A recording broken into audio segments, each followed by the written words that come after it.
उसके गले लगने से वापस होश में आते हुए वह उसे उठाकर ले जाता है और फिर से सबको उसे दूर रहने और एरिया साफ करने का ऑर्डर देता है। वो धीरे से सोई हुई एग्लेट को एक बड़े बेड पर लेटाता है, उसे नीचे देखता हुआ।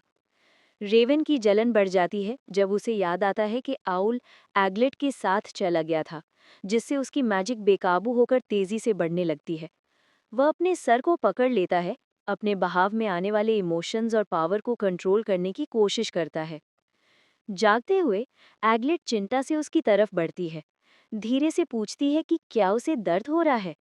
उसका हाथ उसके गाल पर उसे शर्मा देता है, उसका दुखी एक्सप्रेशन हैरानी में बदल जाता है।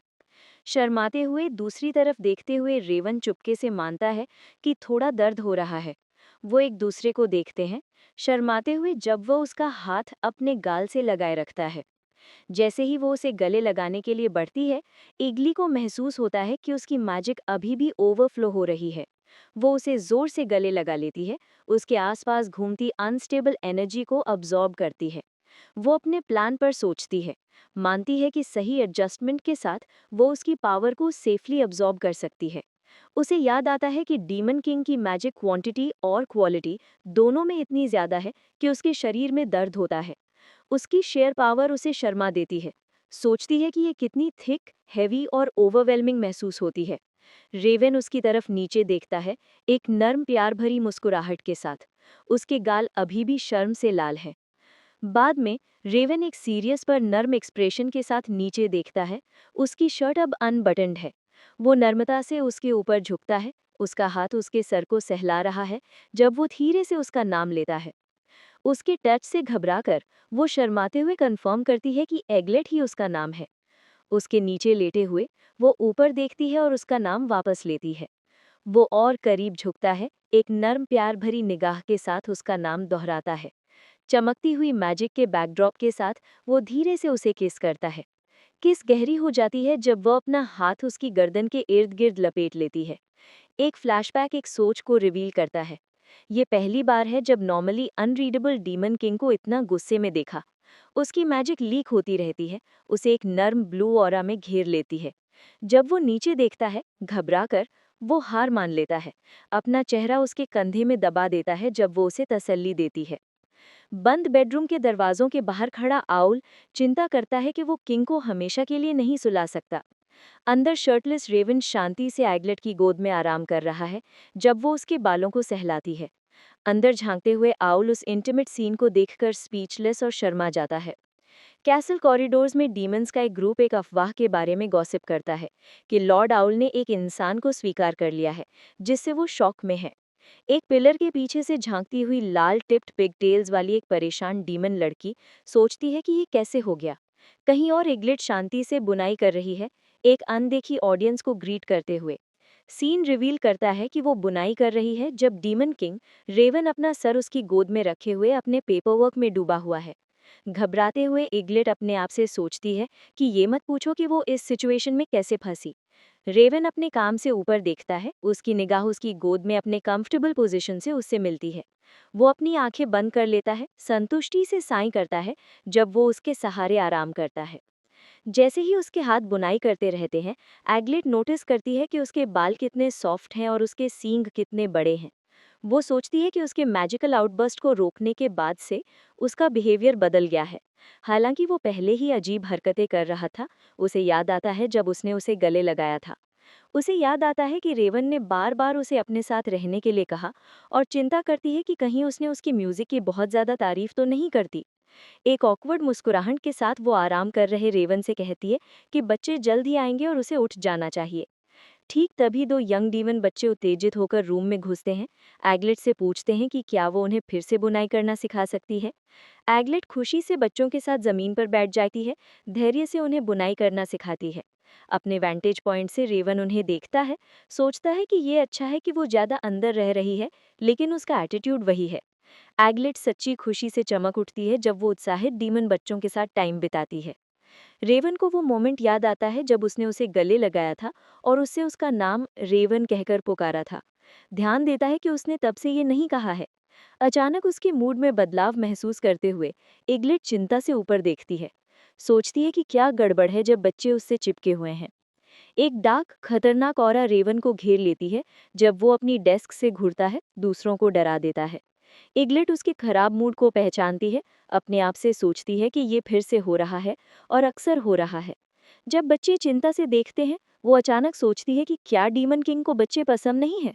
उसकी हैरानी पर छोटी डीमन लड़की उठती है और बहादुरी से अपनी डेस्क पर बैठे सल्किंग डीमन किंग की तरफ दौड़ती है।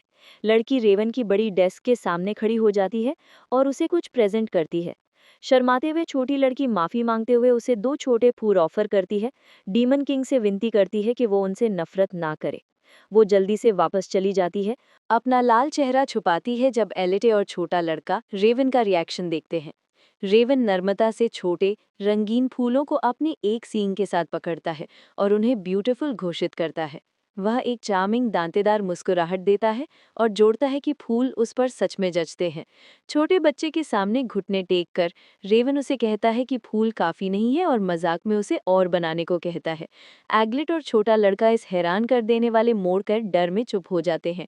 बच्चों के पॉइंट ऑफ व्यू से शक्तिशाली डीमन किंग गहरे शर्मीले चेहरे के साथ दूसरी तरफ देखता है। अपनी डेस्क के ऊपर से झांकते हुए शर्माता हुआ रेवन सोचता है कि क्या करे, जब एग्लेट को उसकी अचानक आई बचपन वाली हरकत बहुत ज्यादा क्यूट लगती है। छोटा डीमन लड़का उत्साह से एग्लेट से पूछता है कि फूल कैसे बनाते हैं और वह उसे दिखाना शुरू कर देती है। क्लिक। आउल रूम में घुसता है, एक टी कार्ड ढकेल रहा है, घोषणा करता है कि टी टाइम हो गया है। आउल बच्चों को अपने कमरों में वापस जाने का ऑर्डर देता है और डीमन किंग को डिस्टर्ब ना करने को कहता है, जिससे वो बहुत निराश होते हैं। अलविदा कहते हुए बच्चे वादा करते हैं कि वो कल एक और लेसन के लिए वापस आएंगे। जब एलिटे शांति के पल पर सोचती है, थंप। एग्लेट हैरान हो जाती है जब रेवन अचानक उसके बगल में जमीन पर बैठ जाता है। वह उसके बुनाई प्रोजेक्ट को गौर से देखता है और पूछता है कि वह इतने समय से क्या बना रही थी। वह समझाती है कि उसने नोटिस किया कि उसके सींग उसकी चादर में फंस जाते हैं, इसलिए उसने उन्हें प्रोटेक्ट करने के लिए कवर्स बुने हैं। रेवन करीब झुकता है, बहुत ज्यादा शर्माते हुए, जब वह उत्तेजित होकर पूछता है कि क्या ये गिफ्ट उसके लिए है, और वह शर्माते हुए इसकी पुष्टि करती है। वह दूसरी तरफ पलट जाता है, गहरे शर्म के साथ सोचता है। जब शर्माती हुई आइग्लेट उसे देखती है, आउल घोषणा करता है कि चाय तैयार है। जब रेवन और आइग्लेट के छोटे प्यारे वर्जन्स उत्साह से ट्रॉली के ऊपर से झांकते हैं, पुफ्ट। आउल हवा में थूक देता है डीमन किंग को देखकर, जो अब बुने हुए सींग के कवर्स पहने हुए हैं जिन पर रंगीन फूल लगे हुए हैं, जबकि आइग्लेट गर्व से चमक रही है। एक शांत जंगल में लाल टिप्ड पिगटेल्स वाली डीमन लड़की एक चट्टान पर बैठी है, लगता है कोई निर्णय ले रही है। उसके चेहरे पर एक चालाक लुक आता है जब वह प्लॉट करती है कि अगर वह एलिट को सीधे नुकसान नहीं पहुंचा सकती तो वह कोई दूसरा तरीका ढूंढेगी। वह जोर से हंसती है, फैसला करती है कि वह ये दिखाएगी कि इंसान की मौत एक दुर्घटना थी। सिक्कों की एक बोरी पेमेंट के रूप में पेश की जाती है, जिसे महीने की सैलरी बताया जाता है। वापस उसकी स्टडी में रेवन को एग्लेट ने बीच में रोक दिया, जो उत्साह से पूछती है कि क्या वह लोकल आइटम शॉप पर शॉपिंग करने जा सकती है। रेवन उसे खुद ही जो कुछ चाहिए वो खरीदने की ऑफर देता है, उसे जाने की कोई ज़रूरत नहीं लगती। एक चमकदार और निर्धारित एक्सप्रेशन के साथ एग्लेट जोर देती है कि वह खुद जाकर शॉपिंग करना चाहती है। साय करते हुए रेवन हार मान लेता है और उसे जाने की अनुमति देता है, लेकिन सख्ती से चेतावनी देता है कि वो अकेले बाहर न जाए। हसल बसल वाले demon king castle shop area में एक फलता फूलता बाजार सोल्जर्स और रेगुलर डीमंस दोनों को सेवा करता है। एग्लेट का चेहरा उत्साह से चमक उठता है जब वह एक एक्चुअल आइटम शॉप के नज़ारों को देखती है। ज्वेलरी देखते हुए वह सोचती है कि वह पहले कभी नहीं आई थी, क्योंकि उसके पास खर्च करने के लिए पैसे नहीं थे। ब्राउज करने के लिए उत्सुक, वह खुशी से सोचती है कि क्या खरीदे। वेपन्स, आर्मर और मैजिक आइटम्स के बीच फंसी हुई थी। जब वह चलती है, वह सोचती है कि उसे यहाँ मैजिक प्रैक्टिस करने का कोई मौका नहीं है। अनजान थी कि लाल टिप पिगटेल्स वाली डीमन लड़की उसे देख रही है। कॉलम के पीछे से झांकते हुए डीमन लड़की सोचती है कि डीमन किंग के साथ होने के बजाय इंसान यहाँ क्या कर रही है। स्पाइंग करती लड़की को शॉक लगता है। एग्लेट आसानी से एक विशाल ग्रेट स्वॉर्ड घुमाती है, जिससे वह सवाल करती है कि क्या एग्लेट सच में इंसान है। थंप। उसे यकीन हो जाता है कि उसे खत्म कर देना चाहिए। निर्धारित डीमन लड़की अपना प्लान लागू करने के लिए दौड़ जाती है।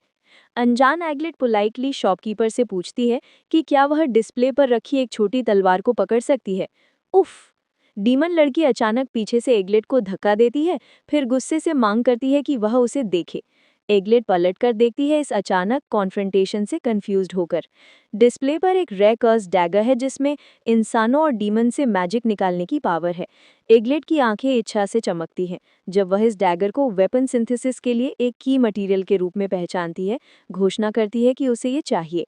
उसकी अचानक दिलचस्पी से चौंककर डीमन लड़की उसे इंतजार करने के लिए कहती है। डैगर को चमकती हुई मुस्कुराहट के साथ पकड़ते हुए एग्लेट उत्तेजित होकर शॉपकीपर से प्राइस पूछती है, जबकि डीमन लड़की नाराजगी से देखती है। एग्लेट की ढीठपन पर गुस्सा होकर डीमन लड़की चुपचाप गुस्से में आती है, सोचती है कि वह खुद को क्या समझती है। जब एग्लेट खुशी से शॉपकीपर को धन्यवाद कहती है, डीमन लड़की घूरती है, मन ही मन कसम खाती है कि वह उसे जरूर मारेगी। अपनी नई डैगर पकड़ते हुए एग्लेट सोचती है कि कर्स उसके लिए हार्मलेस है, अब उसे इसे सिंथेसाइज करने के लिए सिर्फ मटेरियल्स ढूंढने की जरूरत है। वह फैसला करती है कि उसे मटेरियल्स के लिए जंगल जाना होगा, शायद ड्रैकोनियन कपल से। जब एक चिल्लाने की आवाज उसके विचारों को बीच में रोक देती है, पलटकर वह गुस्से में आई डीमन लड़की को देखती है और पूछती है, पफिन,